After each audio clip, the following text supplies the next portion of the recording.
building bridges between Africa and the world. Afrasia, Bank Different. GML, a leading player in Africa in every line of business. Hello and welcome to this special debate that we have titled Mauritius, Partner in Africa's Growth. Now, for those of you who don't know Mauritius history, let me give you a crash course about this small island nation, some 2,000 square kilometers and 2,000 kilometers of the southeast of Africa. And in the beginning, there was nothing. And then came the Arabs, then came the Portuguese, then we saw the Dutch, the French, and of course came the British. Now, with no natural resources, survival has always beget innovation here in Mauritius. So now with Africa rising, Mauritius must reinvent itself in order to play a meaningful role in the development of the continent. And that's why we are here today. I've got a panel of experts who are going to help me answer some of those questions. Let me introduce them. On my immediate left, I've got Amedy Daga. He is chairman of Enterprise Mauritius. Next to him is Mr. Richard Arlov. He is the CEO of ABAX. And last but not least, we've got Ahmed Parker. He's the president of the Joint Economic Council, but he's also the CEO of Star Network Group. Gentlemen, thank you for your time and welcome to the program. Thank you. Thank you. Let me begin with you, Mr. Daga. And I really want to talk about, from a Mauritius perspective, as a country, how does Mauritius position itself as an inside party, if you like, but also as a potential partner that brings in outside to be able to shape and grow Africa's development? We have scarce resources in terms of size of land. Sure. We don't have a problem of money. We have a problem of resources. Land, human resources are now scarce for Mauritius. Sure. So if our companies, if our economy wants to grow, we have to expand in a way. We have to expand in a way that we find new markets, we find new resources, we find new space for us to be able to create that wealth. That's the first reason. Sure. The second reason, our fathers, right from the beginning, since independence, have been extremely clear about our strategy to be linked with the continent. True. I don't say Africa because we are part of Africa. Right. But with the continent, with the mainland. We've been linked through numerous institutional links. And right from the beginning, we were one of the first member states to join the PTA then, which is the precursor of COMESA. It's true. And we are the first non-mainland country to have become a member of SADC. So this is a build-up to what's happening today. Right. For our own compelling reasons, and because we are committed to the development of the mainland, we are getting more intensely involved now with the continent since a number of years. So that link has always been consistent. I want to come to you, Mr. Parker, and talk about the fact that what you are hearing almost all of the time is the fact that a company that has any ambitions must think Africa. Would you go so far as to say that every single company that wants to succeed must have an Africa strategy? I think it depends obviously on the strategy of the individual company, but clearly Africa is, as Amedy Daga has mentioned, is on our doorstep, which is a critical factor. We have a good knowledge of Africa in relative terms, as we are a neighbor of the main continent. Sure. We deal a lot with Africa on certain areas. For instance, today we have our sugar sector, which is implanting itself into Africa by doing joint ventures in terms of the knowledge we take into Africa to redeploy our forces in terms of rejuvenating industries that existed. So I feel that definitely the strategy can be there for many companies, many groups.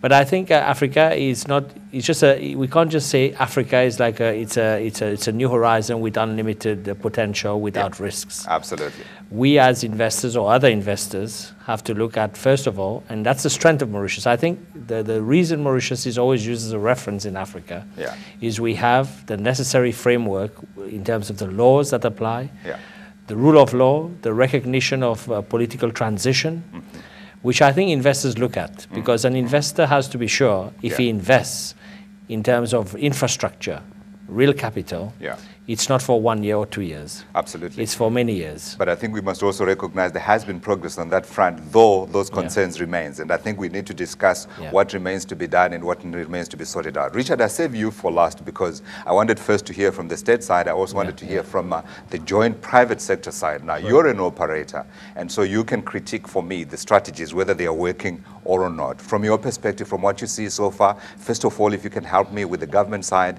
what needs to be done, and also from the private sector side, what needs to be done? A lot. A lot. But that said, a lot has been done as well in Right. the past. And I think Mauritius has had, over the years, one common thread, if I can say, one common vision, is that it's always been non-aligned. Right. And As it's a been country. As a country, yes, as a country. And therefore, I think what we've done in terms of foreign affairs has, generally speaking, whatever government has been in place since our independence has been quite consistent. And that has helped us a lot as a small nation to have good relationship with almost all countries on the African continent, as well as with Europe and America and India and China. Yeah. And that is, I think, at the heart of what Mauritius wants to be going forward. Right. I will speak mainly from a financial services perspective. This is the area that I'm in. Absolutely, but you work with everybody, right? We work with everybody, absolutely.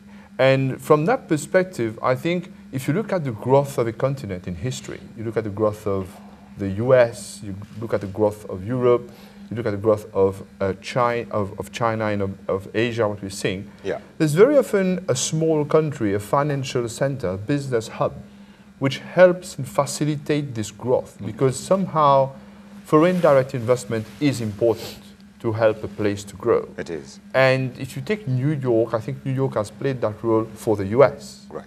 I think you can take places like London and places like Frankfurt or Luxembourg have helped Europe develop. And the same for Hong Kong vis-à-vis China. And Mauritius, in a sense, can help to do that. Right. And I think what government has done over the years has tried to create the right ecosystem in terms of financial services, business hub that can be done from here, and so on. And that has helped Mauritius win some accolades. For example, we're doing very well in terms of ease of doing business. Absolutely. We're doing very well in terms of governance. We're doing very well in terms of economic freedom worldwide and very well in Africa. And I think these things have helped people use the Mauritius Financial Center and Business Hub to get FDI into the continent. Now, I think that is a bit of history. This is what we are. But looking forward, what needs to be done, that's a long debate. But I think we need to continue to do a couple of things, at least as a priority, is first, engage even more with the continent. Right. We need to have more embassies on the continent. We need to have all these connections, business to business, as well as government to government, increasingly between African countries, the other African countries and Mauritius. That's one. Secondly, I think in terms of our connectivity to the continent, and I'm talking here mainly airline, but also shipping connectivity. I think there's a big job to be done for us to really be that financial center and hub. We need to be more connected to different major cities in the continent. You take me to the next part of the question, which is going to be, what does Mauritius offer Africa? And I want us to look at it in terms of what remains to be done. In other words, yes, we know there are advantages that Mauritius has, but what else do we need to add to the strength that Mauritius has? From a Mauritius enterprise perspective, what is new? So that someone who's listening and thinking about coming to Mauritius says, yes, if this is done, perhaps I would consider coming to Mauritius. I think it's two ways. It's not about just coming to Mauritius. It's about accepting Mauritius coming in from whichever country perspective we might talk about, whether it's Kenya or Ethiopia or wherever. Right. What is it that is already being done now, and what is it that needs to be done?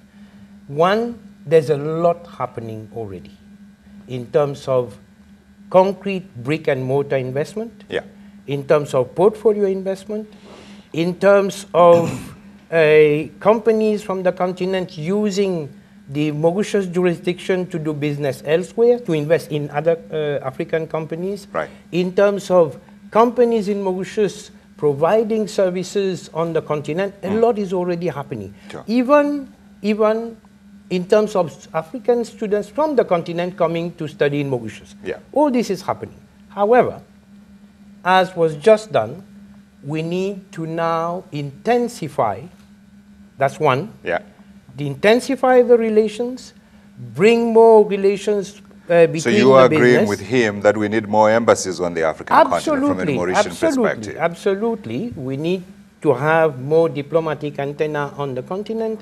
Absolutely, we need to have more connectivity. But more than that, we need to have more intense economic diplomacy between the countries on the continent and Mauritius. Please explain economic diplomacy. Well, I'm trying to understand the difference between it and normal diplomacy, if you will. Right. Very simple. This is not a swear word. It means when ministers who are supposed to be talking as diplomats, talk business. Right. It's as simple as that. Right. When ministers and prime ministers become salesmen. And one shouldn't be ashamed about that because, I mean, when the French prime minister or the French president goes to visit his counterpart somewhere else, he goes to sell French goods or services. And we have seen it with other countries going to China. Absolutely. So there shouldn't be any problem with that. So we need to have more economic diplomacy between the political masters from the continent and from Mauritius. But let me also add the following. One thing which is critical that we bring, either we bring there or you come and pick it up from here, is those things that we have already done, sometimes over 200 years, sometimes over 100 years, sometimes over 50 years. As you know, it's better to go where it's already been done and the mistakes have already been done so that you leapfrog. Sure. In many sectors, whether it's in textile and garments or in the financial sector or in IT or in agriculture, we have long experience. I reckon one thing, whether it's from the diaspora or from local capital, there's a lot of investment being done on the continent. However, the how to do it is something where we have a strong contribution. Mauritius can come Absolutely. in. Okay. Even in institution building. Would you say, Mr. Parker, that it would be your view that perhaps it's time to rethink that Mauritian model? It has worked well over the years, as he says, over 200 years. I mean, we spoke about the history of Mauritius being stretching back over 500 years. Is it time to think again? Because Africa, after all, is not a country, is it? No, I think that Mauritius has reinvented itself over the past 30 years significantly. If we take the history of Mauritius over 30 years, the changes have been enormous for a country which had no natural resources. So I don't think we lack initiative in trying to reinvent ourselves. Now, when we look at... Are you saying you don't need to do much to change? No. I'd say that many factors affect change and your approach to change, because the international circumstances also affect us, because being a platform for re-export or export, whether it's in services or goods, we are very dependent on the climate, economic climate in the markets we sell to. So this has been a big part of our strategy in terms of as a country. We've tried to be very spread, increasingly spread in the risk factor. In other words, not depending on Europe or depending on the States or depending on one particular continent. So lately we've gone into Africa as an emerging market, which we feel has a lot of potential. And Africa has several facets for us in terms of acting as a bridge into Africa, whether it's in terms of financial services, whether it's in terms of creating means for investment for groups who go into Africa, or African groups are looking for the resources to do the right investment in infrastructure, even for governments. So I think we are trying to be many things at the same time in terms of manufacturing, in terms of going into the sugar sector, tourism, where we have an enormous experience and big success, where we can bring, as Amédée has mentioned, we've already had the learning curve, so we have already the marketing. So I think when we talk of opportunity or reforming Mauritius in terms of our approach, it's already being done. But then it's not something you turn the key and the car starts. Absolutely, there's a lot of steps that have to be done to achieve that. Absolutely. But Richard, that's where you play, isn't it? Because you are the conduit for all of this, be it FDI, be it portfolio, be it whatever it is. Now, From where you sit and the experience that you have seen and what you are also seeing in terms of money flows going into the African continent, what needs to change from your perspective? I think there's a number of things that need to change. Sure. The first thing is, again, linked to diplomacy, but sure. it's a little bit of a different perspective. I think we need to really engage with many countries of Africa and understand that if Mauritius wants to add some sort of value to that specific country, then as much as Amede was saying, we need to say, this is what we've gone through and that experience may help you.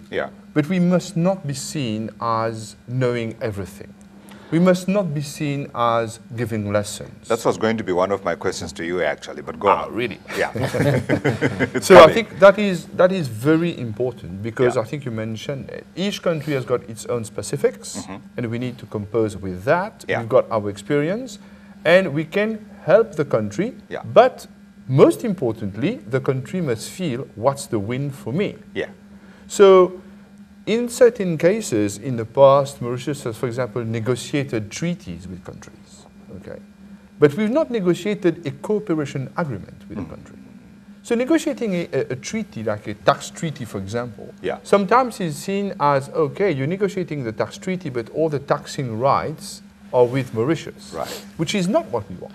What we want is to demonstrate that as a country which has been there and so on, we want to see what's the win for the country as well as what's the win for Mauritius. Absolutely. For example, the fact that Mauritius has done business over many years with Asia, a lot of business with Asia. You must know that 70% of the population of Mauritius is of Indian origin. True. So there is, as much as we are Africans, we also have a lot with Asia and with India and China. So acting as a bridge is important. So how can we act as a bridge towards these countries? So when we go and really develop that diplomacy strategy for Africa, I think it is important that we think, okay, and we really have cooperation agreements rather than just negotiating one. I saw him nodding. I think he may well go and recommend that that be looked at, never mind the cost of doing so. But I wanted to come back to the question that I referred to earlier. So we're rethinking that model slightly. At the same time, though, is it a good strategy to go out wide and offer everything? Yes, Africa is a big place.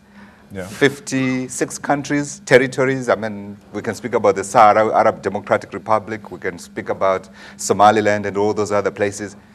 Would it not be a good strategy for Mauritius to concentrate on a few areas rather than go wide and encompass everything? Exactly. You want to come in there? Yes, please. No, please. Yes, please. Do you want to start before he does? Let me come in on that. Okay. Look, Mauritius is a strong country. It has a strong economy, but still it is a small country. True. And we cannot be everywhere on the continent, on all the countries. So there are strategic choices He's to be rolling made. back. You had him. You asked for more embassies. He's rolling back. No, we have strategic choices to be made. Sure.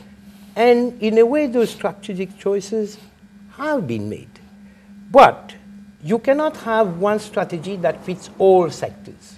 Where do you converge all your efforts, public and private? Right. You cannot have the same efforts throughout the continent. So it's clear that these efforts have to be converged on a number of countries, based on strategic reasons, based on reasons of competitiveness, etc. However, there are some sectors, for example, the financial sector, that can scan wide on the continent. Like Richard is doing. But in terms of converging all your efforts and footprints, you have to make strategic choices. What do you say to that? The GDP of this country, Mauritius, is $12 billion. Right. The assets under administration of the global business companies that have registered in the financial center to do business outside of Mauritius. These assets, they are not lying in Mauritius. They are not the assets of Mauritius. No, but there are companies that are run from here, managed from here, decisions made in the board, bank accounts opened in Mauritius, financials audited here. So these are Mauritian companies that are doing business outside of Mauritius, and where the owner of the company may not be Mauritian. True. Right? Yeah. These assets are worth probably hundreds of millions. We don't have the latest statistics, billions of dollars. So we're talking probably about $400 billion of dollars. So this is as much business that's run out of this place. Right. And a big stake of that is going into Africa, increasingly big. Yeah. And today that's higher in terms of growth, that's highest than other destinations. Sure. So what does that mean? That means that if Mauritius can effectively act almost like an investment banking place, we can then create a bridge between the people in Africa that have projects and that need finance and the finance that is available here. True. Because all these finance have gone through the Mauritius banks. Sure. Because all this money, according to our laws, must sit in a Mauritian bank before it flows through. Right. Right. So, which means that if we organize it properly, we should not only look at what Mauritian citizens have to offer, but what business is registered here that can help Africa grow. And to that respect, because we see a lot of intra-Africa business, we see a lot of business coming from India and China, there's a lot which can be done. So to answer your question, we must not be spread out. But I think if we look at, for example, financial services, and we know how Africa needs finance. Yeah, we do. If we look at that, and we have the right ecosystem of governance, of exchange controls, of whatever that we have here, that can be a place where, in fact, finance is fueled towards Africa. In whatever sector. But in fact, that's financial industry, finance for Africa through here. I see you are really batting from your crease, from your own little corner. Mr. Parker, you need to speak on behalf of the oil industry. The first one to be in has the advantage. Sure. And we have to play on that because in relation to our size, compared to the big players in the world, we are very small. We have resources right now, but these resources can be moved. So unless we create value for those resources and we create the right vehicle and the right environment that it can be used correctly right away, opportunities will start coming for the big players who then can bypass us. So we need to make Mauritius a value-added vehicle whereby that platform really develops in the next few years so that by the time Africa really takes off, good governance comes in, and the access into investment into Africa or the opportunities that come up, we can capitalize on it. So I think in simplistic terms, to put it, what we need is, obviously we're doing that already, we're already creating the mechanisms, but we need to have the right, as we said, embassies or economic units in those countries, the right treaties that are more value added than just having a double taxation treaty. Right. So good as they are. Yeah, good as they are, whereby then Mauritius is viewed as a Hong Kong or as a Singapore or as a destination which gives you security, access with speed and efficiency into Africa. But you speak about the effect of the African opportunity, and I've been looking up some stats here. I saw one stat, for instance, that talks about the fact that Africa's GDP per capita since 2000, this is sub-Saharan Africa, has risen 70%. But here's the opportunity. In the next 5 years, it's set to grow 25%. So the opportunity actually is now. And one of those areas of opportunity, and I want us to go through those opportunities now, is infrastructure. The stats coming out of the African Development Bank state we need $100 billion on the continent targeted at infrastructure. But the problem is this, there's a gap. We only have $50 billion. The other $50 billion, where does it come from? I want to talk about the role for Mauritius here. Couldn't Mauritius be the center that houses that SADC Infrastructure Bank? Can I begin with you? Why haven't you applied? Tomorrow is going to be launched in Mauritius the Economic Report for Africa 2014. Tomorrow. Right. Now, this Economic Report for Africa, the whole report is entirely focused on the challenge for industrialization in Africa. Right. Again, we have huge amount of capital coming into the country, domicile in the country, moving out. Sure, we can use that capital, and financial sector has that flexibility to invest into those projects elsewhere. And sure, we should attract as much as possible institutions related to that. We have already attracted quite a number of African financial institutions here. Sure. But Mauritius can be a source for chipping in, but Mauritius cannot be a driver in infrastructure. I'm very clear about that. However, you can chip in, you can contribute, you can put finance, but you cannot be a driver. However, in agriculture, in industry, in manufacturing, where we are one of the countries still having 18% of GDP in manufacturing, long experience. Absolutely. In a certain number of sectors, we can be strong drivers, and we should then have a strong footprint. Richard does not agree with you. Richard, go. I agree partly, but I want to take it from a different perspective. You can disagree with him. And that perspective is that when we say we and we say Mauritius, what are we talking about? Yes, Amede is right. We have, because we've been in agriculture for many, many years, we have some ability to help in agriculture as well as in textiles. We could, for example, one of the things which has really helped Mauritius in the 70s has been the setting up of the industrial zone, free zone. Sure. We're not seeing that in Africa, and we know how important industry is. So setting up free zones, in industrial free zones in many countries can be something we can help in because we've been through that. And the Hong Kongese and the Chinese helped us to do that at the time.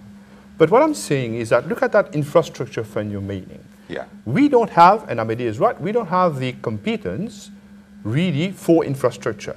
But what is infrastructure? What is the limiting factor in infrastructure? Money. It's money. It's the 50 billion you're looking. Yes. If I'm not mistaken, I think there's a big bank, African Regional Bank, which is looking at that particularly. It is the African Development Bank, the Africa 50 Fund is the fund that they've set up to targeted infrastructure. The chance is that this fund to do that will be registered here. But then you may ask the question, but why? What's the advantage for these funds to be registered here? It is simply because if you look at how the financial world works, money has been lined up by investors for Africa. I've never been to any private equity conference where there's no money for Africa. Absolutely, and I wanted to talk to you about that because that's what I've been hearing all over the place. Everybody's excited. Money has been lined up, but why is it not going into the project? One of the reasons is, okay, we need to have the right people on the ground.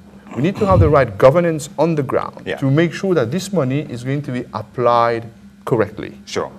And this is where Mauritius sometimes can add value. So to answer your question, I think Mauritius can be that place for this fund, for example, the 50 billion which is required, to syndicate the funds from different sources, whether it be DFIs, development finance institutions like the IFC, the World Bank, or European Investment Bank. They need to put it in a place where they feel there is governance, where they feel that, okay, from that place, we'll attract DFIs, we'll attract private equity, we may attract the Chinese, we attract the Indians, we get together, put the money together, then from there we invest. Absolutely. And this is where, in fact, I think Mauritius can help in fueling and in doing a syndicating of this finance which is required.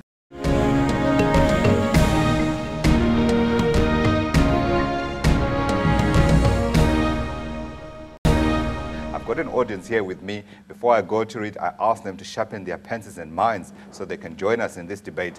Let me come to you, Mr. Parker, and ask you to contribute to this view that Mauritius could be many things. He talks about the financial side. That's where he is. That's what he knows. But it's true. Everything does revolve around money.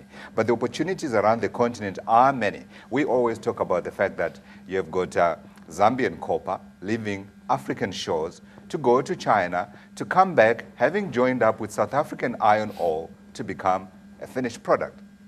Where is Mauritius' role in that? Well, it's a difficult question in the sense that if we look today at Africa, where we have failure of investment in terms of industry, primarily because there was a history of failure. Yes. And the failure was not in the industry, the failure was in governance and instability. Because as I mentioned before, it all comes back to one issue. Here comes the We can speculate about many things, or we can be encouraged about many things.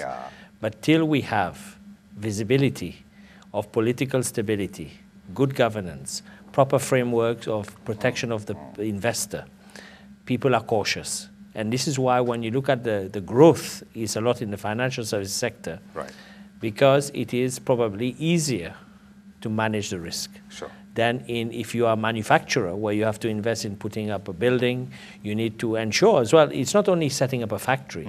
If you have a factory, it's the supply to the factory. Many African countries have a very bad reputation where when you have your company, the corruption level is so high that to get your container of inputs from the port to your factory costs you more than the freight from the original destination of the goods. So these are the issues that are real, that exist. So when you ask a manufacturer who's investing his money at a high risk, he would ask you the question, why should I? When also the history, the culture of manufacturing is not necessarily inherent in many of these countries. And here comes that bucket of water. I've been suitably doused. You want to help me rescue me before we go to our audience? You know, this is why I don't take kindly to a discourse that talks about Africa. As we said right from the beginning, if we talk about sub-Saharan Africa, 49 countries. Yes. Right. The 49 countries are not equal. It's like Europe. I mean, Ukraine is in Europe. It is. Fine. Now, and Crimea. You might have doubts about investing in Ukraine, but that doesn't mean you won't invest in France or in Germany or whatever. Okay. So, we are talking of an evolving situation on the continent. Let us be clear that there are countries which are highly problematic in terms of their governance, in terms of their political stability, in terms of their level of risk, with respect to the business you want to do and with respect to the reward. However, there are a number of countries that have gone past that stage, that have created the proper framework of governance, the proper conditions for doing business. So that's why I keep insisting, make priorities.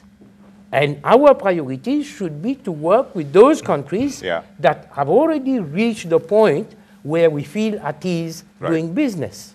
In other words, that's the perspective we should have. In other words, listen to us. I think that's the point that he's making. Let's see if we can take a few questions from the floor. Please identify yourself, your organization, and try and be as brief as you can. If it's a comment, if it's a question, the more to the point, the better an answer that you'll be able to get. Let's see if we can pick up a few questions from our floor. I'm Dominique Fiodor from L'Express, which is a daily newspaper in Mauritius. My question is in terms of connectivity to Africa. Do we have enough connectivity to tap into Africa's growth at the moment? There is a serious issue of connectivity, especially for Mauritius. We're based from Mauritius. Because it's a question of chicken or the egg situation, where when you're trying to develop something, the critical mass is not yet developed. And many of if you look at shipping lines today in the world, it's consolidation maximum. In other words, you have fewer and fewer lines who are bigger and bigger. So they dominate the seas. And they take the decisions in a very selfish manner to work only in terms of their viability. And there's no real strategy in terms of development, in terms of the economic development of a region. That they come in after, where obviously when the business is there, they all enjoy it. So we have a serious issue today, for instance, if you take whether it's Northern Africa, whether it's Eastern Africa, to ship to East Africa was taking us 6 weeks because our cargo was going to Asia to come back to East Africa, so which is really totally impractical. So in the sense of connectivity, we have a big issue to address. And this is partly why Mauritius entrepreneurs were suggesting that we need to revive our port in a serious manner to create more activity and more vessels coming here, whether it's for transshipment or using Mauritius as a base or stopover into Africa. Eventually, this will create greater connectivity as there will be more activity coming through here. But unfortunately, that has not materialized fully, and we still have this issue of connectivity. I think he's got an answer for that, but connectivity takes many forms as well, doesn't it? Two aspects of connectivity I want to address. The first one is the maritime connectivity. Now, the maritime connectivity has itself two elements. One, the element of cost compared to your competitors. And second, the element of time to delivery, time for delivery. As far as we are concerned, this has been a serious concern, and government has taken a decision last year in November, sure, which is now being implemented. It's already on. It started this month. Sure. To actually catalyze the coming into being of feeder shipping line from Mauritius to the ports of East Africa. Okay. It's a freight subsidy scheme whereby the government of Mauritius actually is supporting the exporter in terms of the cost of freight compared to the Asian cost of freight. Right. And secondly, that is being done on condition that those who provide the vessels provide a shorter time to delivery. Right. And it has started operating. That's on the one side. Right. So you wanted to address the two aspects of connectivity. I mean, there are many aspects to connectivity. Yes, indeed. I'm referring to two aspects of physical movement of goods and the other one of the movement of people. Right. The physical movement of goods is about the maritime aspect. The land and rail, there's a lot of investment right now. It's being seriously improved, and I see big improvement coming in the next 10 years. Land and rail. Sure. However, the maritime one, connection between the African ports between themselves, that is extremely poor. Yeah. That is not controlled by any African party, any African company. Right. It is depending on the majors who decide where they want to go. Depending on what the return is to them. So that is a serious weakness. Now, the Mauritian government has made a decision last year, which is now implemented and operational since June this year, to at least play its role with respect to the connection between Mauritius, the islands around, and the East African ports. Right. That is in the form of a freight subsidy scheme, which is subsidizing not the shipping lines, but subsidizing the exporter, so that the cost of freight from Mauritius to Mombasa or Dar es Salaam is comparable to the cost of freight from China to Mombasa and Dar es Salaam. Right. Because in fact, Mauritius was costing more going to Mombasa than China going to Mombasa. Without flouting WTO rules. Absolutely, absolutely. Without flouting WTO rules, which, by the way, is being flouted by most countries, including America. Right. This is being done, and this will help to do two things. Okay. One, equate the competition, and two, will help to actually catalyze the coming into being and the operationalization of shipping lines. The second one is the air one. Right. Now, the air one is a hard nut. Do you want to hear my story? I'll tell you why the air one is a hard nut to crack. Yeah. It's basically, we all have fantastic stories in terms of going. When I go to Ethiopia, I don't have to tell you how long I have to travel and where. Wait for 6 hours and then go to Addis, right? But the real problem is that the nationalistic ego says that even if I have a tiny airline carrying my flag with 2 limping airplanes, I will still keep it and I will not build a regional airline, right? Yeah. And I will not allow the other one to come to my destination. Yeah, yeah. So we do have a problem, and this is a problem. And you are addressing it. I will presume that you are going to address it. Okay, well, let's take more questions. He knows the problem. Let's take more questions, okay? I'm Ganesha Singharavelu from Tidal Marketing and Distribution. My question to the panel is that I haven't heard any one of them talked about education, because Mauritius have invested a lot in our human resource and education throughout the years. The government has done that. But I think that one of the things that we can export to the African countries and to help in the growth of the African countries is our brain. I would like to hear more about that on the panel. Thank you. Let's be clear. There are many more brains on the continent in individual countries that you can find in Mauritius, and high-level brains. Let's be clear about that. However, what we have, which certainly can be a contribution, is the experience. Because those brains that we have learned how it is to be done, what is not to be done, and have been able to do it. The experience is what we can contribute. Right. A contrario, also, there's a lot of brains that we need from the continent to Mauritius. Right. Remember, this is a labor importing country. True. When I mean labor, I'm not talking only at low-level labor. Yeah. It's higher-level labor. Sure. We need And we can find in many African countries people in IT that IT companies need here. We are not having enough of them. And they are highly competent in IT, whether it's in Uganda or elsewhere. So it's a two-way traffic. We have to bring experience, we can bring experience, but there is human resource highly developed on the continent in many countries that we can have here. Absolutely. Maybe I would put it, I mean, following on to what Amédée has said, one area which I think we overlook, and it's a critical factor in terms of if you look at the strategic smaller destinations like Hong Kong, Singapore, and so forth, is creating incubators. For instance, we talk about the development of how do you call these, inventors. Probably in Africa you have many inventors who never get a chance to expose what they create. Nothing stops us, Mauritius, where we have a lot of well-established infrastructure, to become an African incubator for talent and development of ideas. And this is an area which is a huge value added. So instead of, as Amédée was saying, we think that we can take the brains to Africa, we bring the African brain to Mauritius and allow it to propagate the development of what is hidden today that we do not necessarily see, and create the necessary, because we are creating an education hub today in Mauritius. So adding to that, nothing stops us creating a big R&D base for Africa. And this means we add value to our sugar industry, to our tourism industry, to all the industries that we already have. So it becomes a far greater value added when we go into Africa, because we are bringing talent from there. So they like many Africans today view Europe as their second home because they were educated there. So if we make Mauritius now, which is much nearer, less costlier, and far more closer in many ways in terms of our bilateral relation, to create the necessary environment to encourage that part of the development. It reminds me of something that someone said to me about the fact that Africa doesn't spend much in terms of research and development. In fact, you do not have many think tanks across the African continent.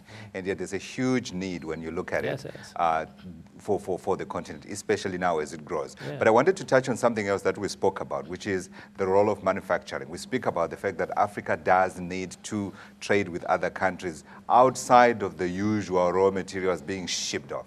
What role can Mauritius play? I'll begin with you before we come to the other voices. Yeah, sure. I think manufacturing, one thing we must understand about manufacturing, it's not only the company that makes the product that is the critical factor in the chain. I think the important factor is that we need to have all the necessary surrounding industries, in other words, the downstream industries or the supplying industries that make an industry successful. Because the competitiveness of an industry is availability of its inputs at the most effective cost. But it doesn't need to be here, does it? No, it doesn't necessarily have to be here, but it has to be near. Because you see, today the business of doing business is about quick turnaround in all businesses. And if you look at the success of manufacturing companies, whether they are car companies, textile companies, if you look at a small history of the clothing industry, retail clothing, a group like Zara, which only existed maybe 20 years ago, the man has become the third richest man on earth by doing clothing retail. And he totally changed the way we look at retail and killed off many of the big traditional groups that were there. And today he's the world leading retailer in the world, even bigger than American groups. Nobody would have admitted that 20 years ago that would have happened. So I think the question of manufacturing in itself, the whole factor is not just looking at manufacturing, is looking at what are we trying to provide and in what is our contribution within a chain which is far greater, is trying to finish the whole chain of product. So we have to look at, if we go into Africa in terms of manufacturing, there needs first to be the right conditions. That means we need to have people who make polybags, people who make cartons, people who make all the inputs that go into, if you make a car, you need to have the necessary means and even the expertise. So we need to create, that may take another 15 years, 20 years. So we need to create the culture, the necessary means so we may have to import talent initially. We may have to import the infrastructure initially. That can be done, obviously. But it will take time. It takes time. But Richard, of course, you can begin playing a role immediately, isn't it? Because you are seeing some of the flows that are getting into the continent through various means, be it FDI, PE, or the hot money. Yeah, I think manufacturing, as you said rightly, is a very important component in building up an economy. It's a very important component. What have we seen here? I mentioned it just now. We before the 1970s, I think about 70% of our GDP was just sugar. Agriculture, sugar from agricultural and manufacturing perspective, 70%. Today, the whole of agriculture is just 4% of our GDP. And manufacturing is around 16 to 17%. And the rest is a lot of tourism, financial services, and so on and so forth. So we have built up an industrial and manufacturing sector since the 1970s. And how did we do that? Separately from sugar. How did we do that? Is that we, in fact, encouraged, through industrial zones, people who knew how to do it, mainly, I think, from Hong Kong, to come over and then to set up the textile factories. And as Ahmed was saying, around the textile factories, many small other businesses. And then Mauritians have learned from them and have now set up their own businesses. This model could, for different countries, could work on the continent. So that's one point. Secondly, I think we need to realize that, and I was in a conference recently where it was being said that amongst all nations, all continents, Africa had the most entrepreneurship. And that's probably from the fact that people need to fend for their life. They need to become small. Survival is more ingrained and needed than other places. So when you have that in the background, and at the same time you have people, a lot of people who could work in factories, then if you mix the entrepreneurship and the people, what do you need? You need a system. You need people who have made it work, therefore create industrial zones, bring people in the different African countries, and then the finance. And as I said, I think the finance can flow in, provided the ecosystem is there. So I think there's the recipe is really to learn from people who've done it. I'm not saying Mauritians, whoever has done it. But Mauritians have done it, and Mauritians are part of Africa. But other people as well. But Mauritius can help fuel all this into Africa. If I can add just one point to this, which is a very important point. We've had experience of outsourcing the talent in terms of setting up manufacturing in South Africa. And there have been issues. So I think it's good to take an example to avoid making the same mistake elsewhere. There are successful, I would agree with Amede, there are successful examples in Africa now coming up with manufacturing. But South Africa today we have a big issue because I've met many manufacturers who have come here and they were so impressed with what was happening here in terms of the environment of work. For instance, trade unions. You see, we need to have trade unions, but we need to have a balance because manufacturing is about competitiveness. You're not in a charitable industry. So if you set up a manufacturing industry, you have to be lean and mean. There's no other way. So unless we understand that, and unless the political masters understand that, and create the right framework and right balance, so these are all components. So it's not only about business coming because we say we're growing at 5 or 10%, because that can be reversed very fast by having the wrong condition later on. So we must understand that the same point Richard made about the consistency in our political masters in Mauritius, carrying on the development along the same direction, it gives visibility and creates encouragement for investment. So when you ask the question why it's not there, it's historical. So to avoid the same mistake happening, we need to look at all the components that exist that could discourage an investor or discourage the base of manufacturing coming. The seeds have to be planted in a garden that will be watered. Because if we say we'll water it on the first day when we plant it and then we leave it alone, it will never become a plant. Absolutely, and you speak at a critical time, particularly for South Africa, which used to be Africa's #1 economy. Let's take in more questions. We've got another question on the floor. Hello, I am Kushal, a reporter from Le Matinal. And my question now is, do you think Mauritius can help Africa unleash fully its agricultural capabilities in terms of its contribution to research? Do you think Africa can feed the planet in the future? Certainly the stats do seem to support that. I mean, the figures that we've gotten from the World Economic Forum suggest that 60 to 70% of the world's most arable land is within Africa. So it can. But can Mauritius help? Let's begin at Enterprise Mauritius. We are. Already? Already. In Tanzania. Okay. We are in some other countries. We've invested in brick and mortar production, in plantation, in milling, And Mauritian companies are looking at other countries. They are looking at Swaziland. They are looking at Kenya, etc.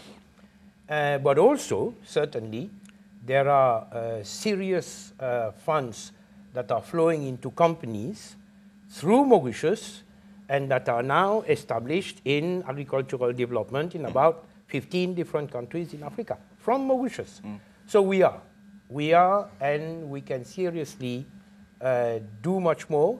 After all, we need to feed ourselves also. Yes. And we have a problem with scarcity of land for production. So yes, we can and we want to get involved more and more where that is possible. Yeah. However, two things quickly. Sure. Some African countries need to come to terms with policies. Land is very emotive, eh? Right. Fine. There's no problem. And we should not try to upset completely an existing balance which has been there for centuries. We need to accommodate and have a proper balance. So, leaving the land question as it is now will not always solve the problem. Changing it completely from one extreme to the other will absolutely upset the population and will create a problem. Or selling chunks of land to the big boys coming from elsewhere doesn't do it. There needs to be a proper land policy where the different objectives can be met. Similarly for manufacturing, I think too many policymakers in Africa are too focused on what the glitter. And the glitter is mineral. Sure. Fantastic, I'm getting diamond. Fantastic, I'm getting gold. There's richness, but there's no jobs being created. And if we want the jobs, we must accept certain trade-offs. Yeah. I think that's the key word. You cannot get everything and keep everything. Yeah. There are certain trade-offs to be done, yeah, and you must decide what's in the favor of your people in terms of trade-off. Richard, quickly, is there money coming into agriculture? A lot. Yes, but I think that question of, I'll take the question as food security. Sure. Right. Because I think we talk agriculture, but agriculture is a wide industry. And food security is so important for Africa and for the world. Can Africa feed the world? Yes, it can. What are the limitations? The land is there, people are there, but yet what are we saying? We must be realistic. Africa today is, the cost of production per hectare, for example, I don't have the figures, but probably is much higher than what they're doing in the US, Canada, or in Russia or Australia. Yeah. So how do we compete against that? So it's not only about agriculture. It is also about other elements. It is about the connectivity of the ports. Do we have the goods to export the goods? It is about the power. Do we have the power to be able to, mechanize and have the right cold storage? Yeah. Because I know that a lot of things that are produced get rotten because they can't be preserved correctly. Yeah, though a lot of things that are delicate are also moving already. Flowers from Kenya right into the heart of Europe. They are. So it's an whole ecosystem that needs to be looked at when we're talking about how do we take something as important as agriculture in Africa and make it successful on a global basis. Okay. So what is the role of Mauritius in there? Yeah. I think it's a little bit pedantic to say that, yes, Mauritius can really help Africa and Mauritius will do it for Africa. Let's be humble. We can't. We can help in our own means because we've got some experience. Yeah. But if you take it as a continent level for global needs, I think we need to be realistic. What we can do is be an enabler. Right. I think this is the role that Mauritius can play. Be an enabler in order to facilitate all that is linked to agri and the other industries that will facilitate agriculture to get out of Africa, is an enabler to get everything there to Africa because people have confidence, foreign investors have confidence of using this place in Mauritius to help to grow Africa. This is, I think, how I can say it. Yeah. Would you take that thought to your final closing conclusions and word on the role that Mauritius can play as Africa's growth accelerates? I think yes. I think for me, what Mauritius can do is to act as an enabler, especially in financial services, but financial services taken a little bit widely as a place where people from different countries can meet or can do business from here. Sure. We should not only look at the Mauritian citizens that can do business, we should look at the Indians that are present here. We should look at the Americans and the Europeans and Australians that are present here. And also, intra-Africa, when Kenyan businesses want to go outside of Africa, very often they would come here as a place from which to do business of Africa. So I think as an enabler, Mauritius can add a lot of value to Africa. An enabler. Mr. Parker? Yeah, I think to conclude, listening to everything that has been said, I think the first thing, and I maintain that always as a businessman, is that remove the cobwebs, remove the bureaucracy, and create, you see, business only comes when there's ease of doing business. That's a favorite word now we all use. And that's the indicator of successful countries. Yeah.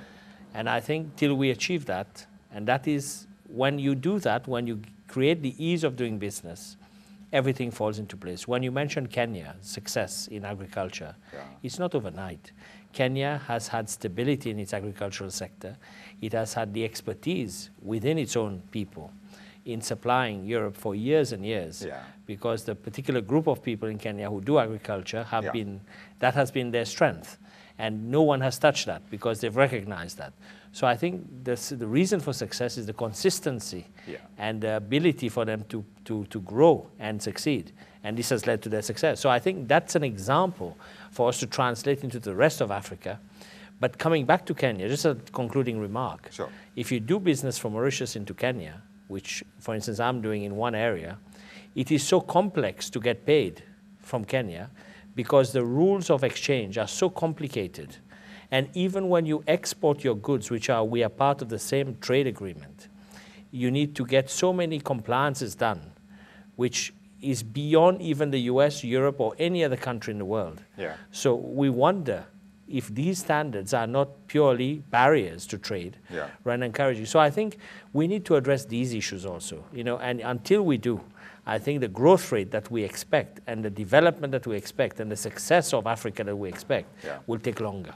And I'll take two words from you. I think you've been very consistent in terms of watching out that risk and making sure that it is addressed. And at the same time, the other word that I've heard around capital is that it is a coward. That's our special debate here today, where we've been talking about how Mauritius can partner with Africa as the continent grows. And every stat that you can talk about attests to that. Thank you for watching.